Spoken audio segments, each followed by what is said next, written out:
Assalamualaikum warahmatullahi wabarakatuh. Perkenalkan, nama saya Eko Fauzi Badianto dari kelas B Keperawatan Universitas Nasional. Di sini saya akan menjelaskan tentang mata kuliah Sistem Informasi Kesehatan, yaitu materinya adalah teknik pembuatan SOP, pelayanan rekam medis, dan informasi kesehatan di rumah sakit. Jadi buat teman-teman, silakan menonton video berikut ini. Let's go. Nah, jadi di sini saya akan menjelaskan tentang teknik pembuatan SOP, pelayanan rekam medis, dan informasi kesehatan di rumah sakit. Next-nya adalah tujuan umumnya sebenarnya dalam penulisan SOP ini biasanya adalah agar proses kerja terlaksana dengan efisien dan efektif, konsisten atau seragam dan aman dalam rangka meningkatkan mutu pelayanan melalui pemenuhan standar yang berlaku. Selanjutnya adalah tujuan khususnya adalah untuk menjaga konsistensi tingkat penampilan kinerja melaksanakan suatu tugas satu. Yang kedua, sebagai acuan. Yang ketiga, untuk menghindari kesalahan, keraguan, duplikasi. Yang keempat, merupakan parameter untuk menilai mutu. Yang kelima, menjamin penggunaan tenaga dan sumber daya dengan efisien dan efektif. Yang keenam, menjelaskan alur tugas. Selanjutnya adalah sebagai dokumen yang menjelaskan proses kerja. Selanjutnya adalah dokumen yang dapat digunakan untuk pelatihan. Dan selanjutnya adalah dokumen sejarah ketika dibuat revisi baru. SOP. Nah, SOP ini biasanya selalu membuat bagaimana. Jadi, bagaimana ini bisa terjadi, apa SOP-nya biasanya kayak gitu. Dan ada beberapa contoh SOP. Yang pertama ada SPP, Standar Prosedur Pelayanan, SPK, Standar Prosedur Kerja, IK, Instruksi Kerja, SPM, Standar Prosedur Medis, dan SAK, Standar Asuhan Keperawatan, dan lain-lain. Langkah-langkah penulisan SOP, yaitu adalah satu, tetapkan dan telah kebijakan yang mendasari suatu prosedur. Jadi, apabila ada suatu prosedur yang ada di salah satu pelayanan kesehatan, itu harus ditetapkan dan telah kebijakannya dulu. Yang kedua adalah pertimbangkan suatu prosedur menyeluruh atau kumpulan prosedur yang lebih kecil. Yang ketiga, SOP dibuat sebelum proses kerja. Jadi, sebelum kita melakukan sebuah kegiatan atau tindakan, SOP ini harus dibuat dulu. Ini penting. Dan harus cari literatur atau informasi lain. Terus juga cari masukan dari staf-staf lain, dari teman-teman yang lain. Terus juga tetapkan prosedur tersebut wajib atau sebagai pedoman. Tetapkan hasil yang diharapkan, tuliskan peralatan dan fasilitas yang dibutuhkan, tetapkan siapa yang berwenang melaksanakan. Lanjutannya adalah langkah disusun berdasarkan logika agar proses kerja menjadi efisien dan efektif. Gunakan flowchart. Terus abis itu sistem penomoran terorganisir. Jadi sistem penomoran itu harus tidak boleh sama dengan SOP-SOP yang lain yang sudah ada sebelumnya. Atau kata lain timpang tindih, itu tidak boleh. Terus gunakan bahasa sehari-hari, istilah yang konsisten, sederhana, tidak bermakna ganda. Bahasa yang di dalam SOP ini harus jelas. Jadi nggak boleh ada bahasa yang tidak terlalu menjelimet lah, terlalu susah untuk dimaknai. Terus selanjutnya adalah jelaskan bahan bacaan. SOP diuji coba apakah mudah dimengerti, apakah perlu disempurnakan. Terus selanjutnya adalah sosialisasi SOP. Nah, ini paling penting. Sosialisasi SOP itu adalah ketika kita sudah jadi SOP-nya, kita harus sosialisasi dulu ke teman-teman atau staff. Jadi mereka tahu bagaimana cara melakukannya dan dibagikan kalau bisa fotokopiannya agar mereka tahu. Terus revisi SOP dan SOP dibuat oleh suatu tim. Jadi biasanya kalau di puskesmas itu, di tempat saya bekerja, biasanya membuat adalah tim PTP. Tim PTP itu adalah tim perencanaan. Selanjutnya, cara penomoran SOP. 1, biasanya ada nomor 01 RM 2011. Terus atau 02 RM 2011. Revisi 00 ref strip 01, ref strip 02, dan seterusnya. Terus tanggal terbit. Tanggal terbit itu adalah setelah ditandatangan. Terus halaman halaman itu adalah seperempat halaman 1 dari 4, terus 2/4 adalah halaman 2 dari 4. Seterusnya itu juga ketiga 3/4, yaitu halaman 3 dari 4, dan akhirnya sampai ke 4/4 gitu. Terus sistem rekam medis. Menurut Juknis tahun 1997 adalah sistem rekam medis. 1, ada sistem penamaan. Terus kedua ada sistem penomoran. Ketiga, cara pembuatan kartu indeks utama pasien QUP. Terus sistem kearsipan, dan kelima sistem penyimpanan. Prosedur rekam medis juga. 1, menerima pasien baru rawat jalan. Biasanya yang dibuat prosedurnya yang dibuat SOP adalah penerimaan pasien baru rawat jalan, pasien gawat darurat, penerimaan pasien rawat inap. Nah, di sini ada ketentuan pasien rawat inap, prosedur pasien masuk rawat inap, dan prosedur pasien di ruang rawat.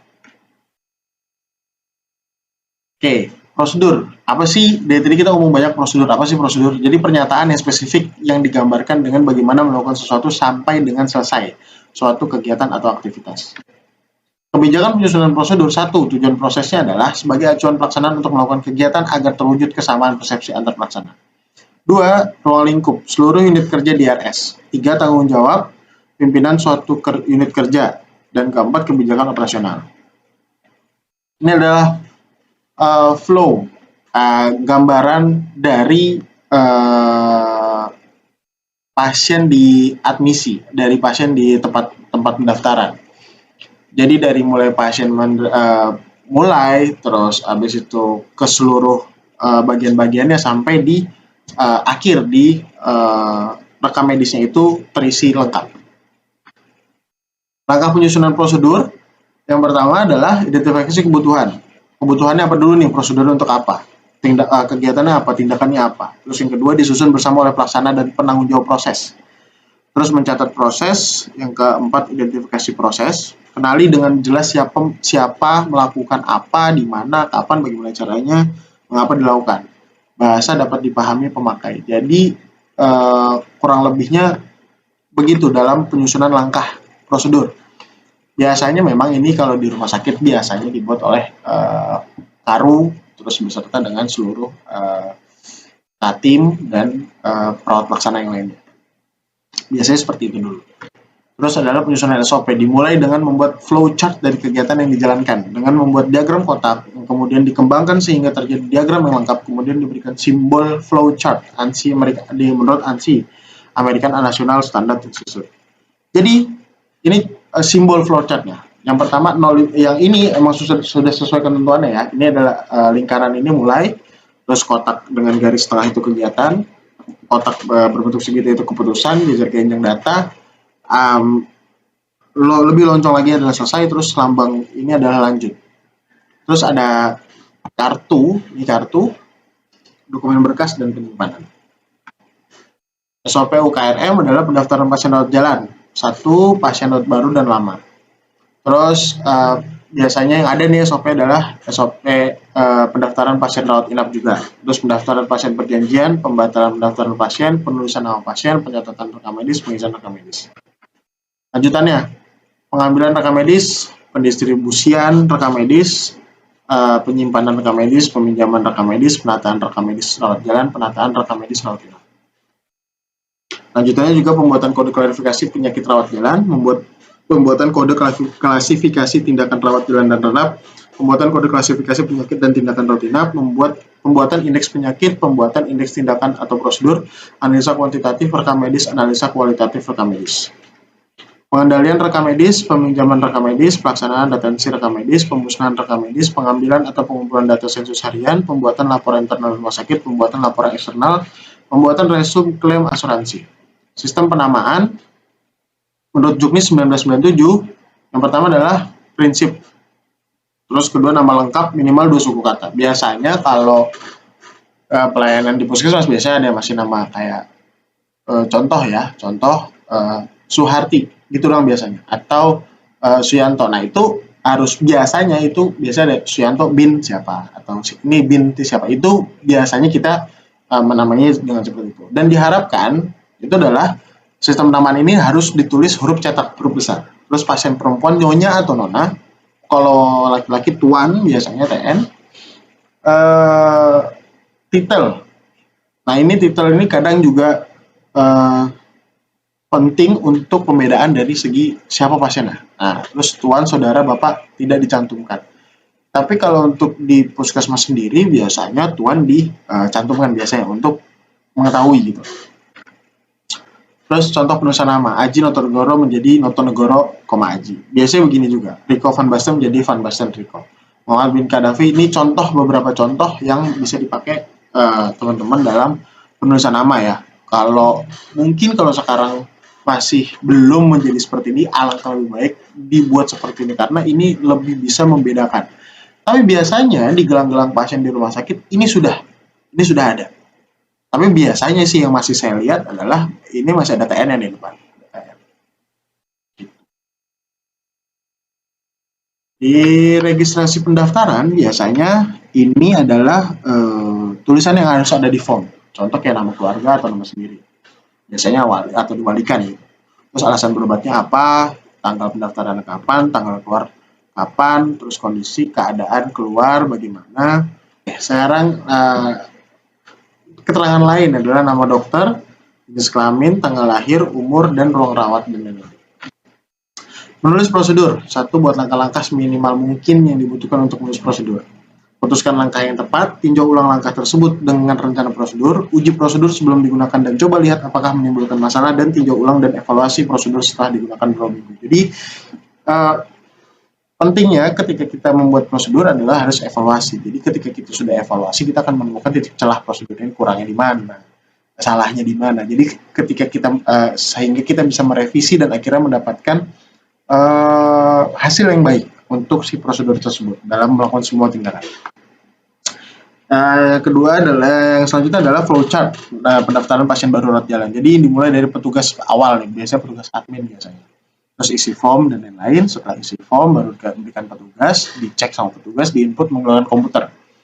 Selanjutnya dari petugas itu adalah mencetak form biasanya. Ada kalau kita udah ada form sendiri yang ditulis akhirnya dan kartu pasiennya itu bukti layanannya. Terus selanjutnya adalah dari si petugas itu mendapatkan feedback dari si pasiennya adalah kartu pasien, bukti layanan biasanya, terus juga beberapa persyaratan lainnya seperti KTP, mungkin biasanya KK kalau bagi anak kecil ya kan belum punya KTP, terus selanjutnya BPJS atau asuransinya gitu.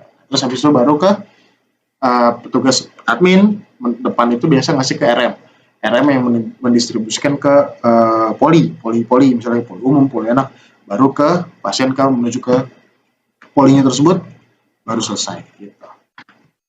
Selanjutnya adalah flowchart pendaftaran pasien rawat inap. Biasanya yang pertama adalah dari petugas biasanya kalau kita perawat itu adalah pasien itu persetujuan dulu, inform consent dulu. Terus selanjutnya kalau misalnya bayar, misalnya umum dia harus bayar dulu ke kasir. Tapi kalau enggak, ya biasanya menggunakan BPJS atau apa kita tinggal fotokopi BPJS ada, BPJS selesai, baru kita serahkan ke perawat IGD untuk rawat inap. Biasanya gitu. Terus selanjutnya ke pendaftaran sini berikan informasi rawat inap. Dari si adminnya ini biasanya ngasih informasi rawat inap kayak gimana. Terus habis itu petugas skip lah yang menentukan kelas rawatnya ini bagaimana gitu. Dan biasanya di sini karena sudah inform consent di awal, biasanya sini di kami biasanya tidak usah isi pernyataan rawat, tapi boleh untuk kedua kalinya memvalidasi bahwa emang persetujuan rawat inap. Terus selanjutnya input data rawat inap. Kalau misalnya pasien baru atau enggak, ini jadi kalau misalnya pasien baru, misalnya iya cetak RMK dan RRK. Tapi kalau misalnya tidak, ya udah lanjut ke cetak RMK, terus selanjutnya ambil data tracer cari di RM pasien lama dan selanjutnya ke siapkan RM rawat inapnya. Nah, jadi gimana teman-teman? Udah ngerti kan tentang teknik pembuatan SOP, pelayanan rekam medis dan informasi kesehatan rumah sakit? Kalau udah jelas, thank you banget yang udah nonton. Terima kasih banyak. Lebih kurangnya mohon maaf apabila penjelasan masih terbata-bata atau banyak kata-kata yang terbelit-belit. So, itu aja dulu untuk vlog hari ini. Terima kasih banyak. Wabillahi taufiq wal hidayah. Wassalamualaikum warahmatullahi wabarakatuh. See you.